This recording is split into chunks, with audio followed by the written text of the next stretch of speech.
Здравейте, приятели! Днес ще ви срещна с спортния журналист Красимир Милев. Здравей, Краси! Благодаря, че прие поканата. Здравей, Диляна! Здравей и на твоите зрители! Здравейте!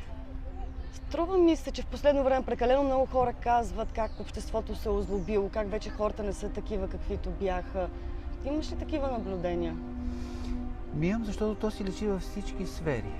Значи това не е станало от година или от две. Според мен всичко това се случи след 89-та година, така наречения преход, който продължи адски дълго, но не доведе до нищо положително. Говоря като развитие на обществото, защото освен злобата, хората някак си се отчуждиха един от друг. Няма го това приятелство между хората. Всичко е някакси забързано, говори се единствено в негативен план. Даже ако вземем и това, което се случва в медиите, може би хората ще кажат, и вие сте виновни за това. Значи, с коя добра новина е започнала емисия дадена? С никоя. Винаги е катастрофа, убийство, вдигане на сметките. Това продава, се оказва.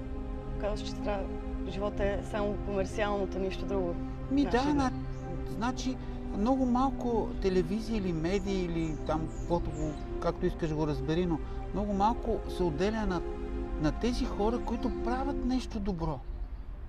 Или въобще нещо положително. Да кажем, някои деца, които са постигнали нещо на Олимпиада по математика и са дошли с медали, те са последна новина. Значи това нормално ли е? По-модерно е като че ли да оплюваш, вместо да помогнеш, вместо да похвалиш. То не, че е по-модерно, просто някакси всичко тръгва се в такава посока, че просто трябва негативното да се изкара на преден план. Защо е така? Аз не знам. Аз това могат да го кажат хора, които се занимават с психология, политика, въобще да обяснат защо е този феномен. Защото аз смятам, че в другите държави изключено да е така. Трудният живот по време на прехода, може би родителите, борейки се да оцелеят, забравиха какво е възпитание, забравиха какво са ценности. Не, това не съм съгласен. Значи,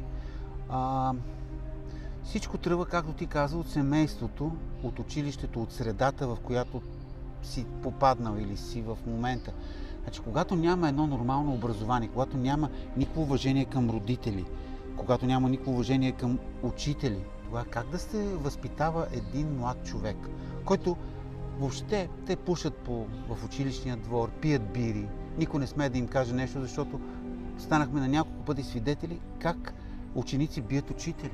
Това аз лично не мога да го проумея. Къде е милицията или сега полицията? На времето какво беше? Значи ти като видиш милиционер, просто се снишаваш. А сега, те са толкова корумпирани, че им дават 50 лева и те са щастливи от живота. Другото какво е? Никакъв страх от органите на властта. Никакъв. Малко ли станали сме свидетели на това как крадците на коли отпред ги ескортират полицаите? И какво? Държавата иска да ми каже, че не може да се справи с крадци, с наркотици, с тия неща. Хваща се един тир от време на време да замажат очите, що не влезат в дискотеките. Тези хора, които се дрогират в училищата и в дискотеките и по барове, те откъде идва това нещо? Никой не знае. Полицията не знае. Стига са, ни правят на идиоти. Аз съм станал на 56 години, мен на идиот не могат да ме правят. Ако могат някой друг да го правят, и само говори се колко добре се борим ние с престъпността, какво сме развили, какво сме направили. Какво сме направили ние? Какво сме направили? Що се лъжеме само?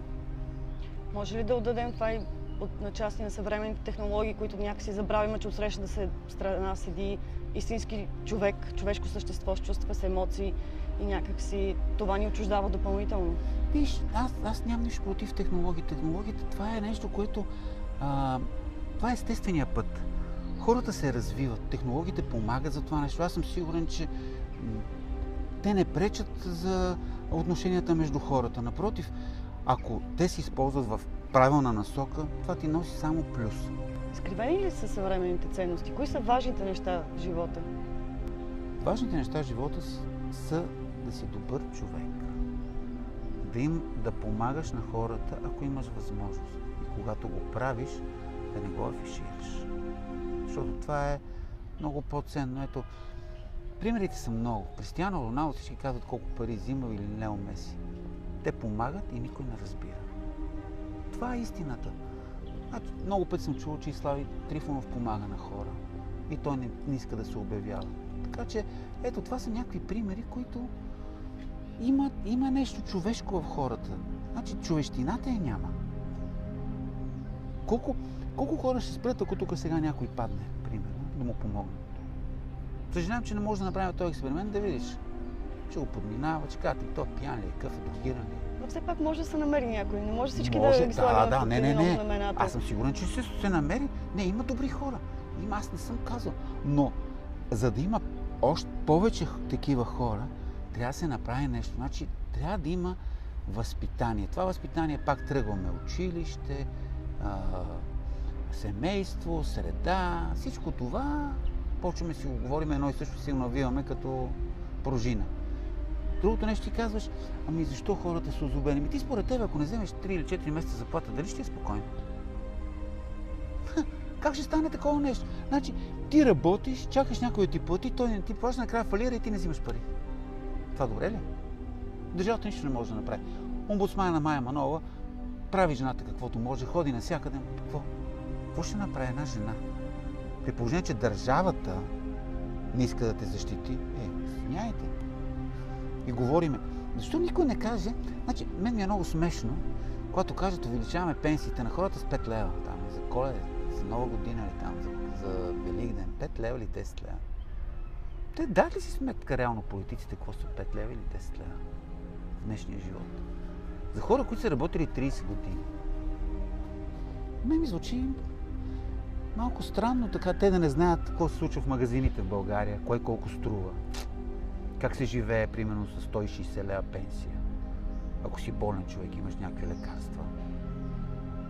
Ма не, значи всичките тези неща, ние си ги повтаряме от 89-та година, идват изборите и тогава всички партии казват край. От, примерно, следващия месец, когато ни изберете, почва благоденствието на този народ. Става страшно.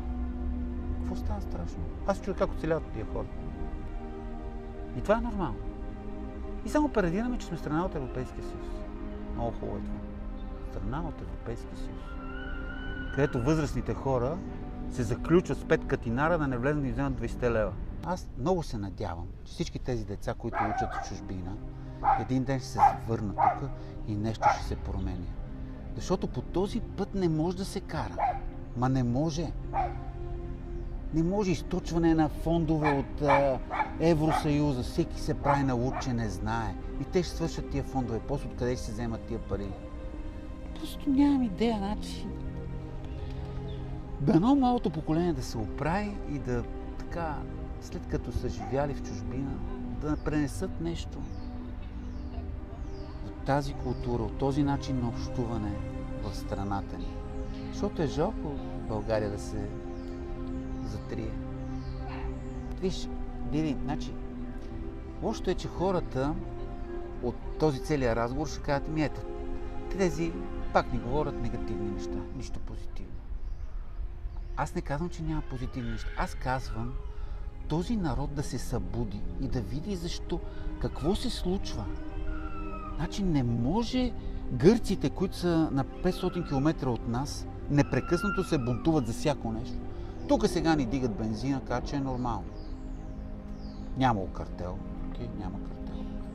При нас няма нищо. Всичко е нормално, спокойно. Държавата върви напред. Само, че не знам кой го усеща. Много ти благодаря, Краси, за този разговор. Аз благодаря за твоята покана. Че нещата ще се оправят, ще тръгнат към по-добро. Да, усмихвайте се, уважаеми зрители. Най-доброто предстои, както е в една реклама.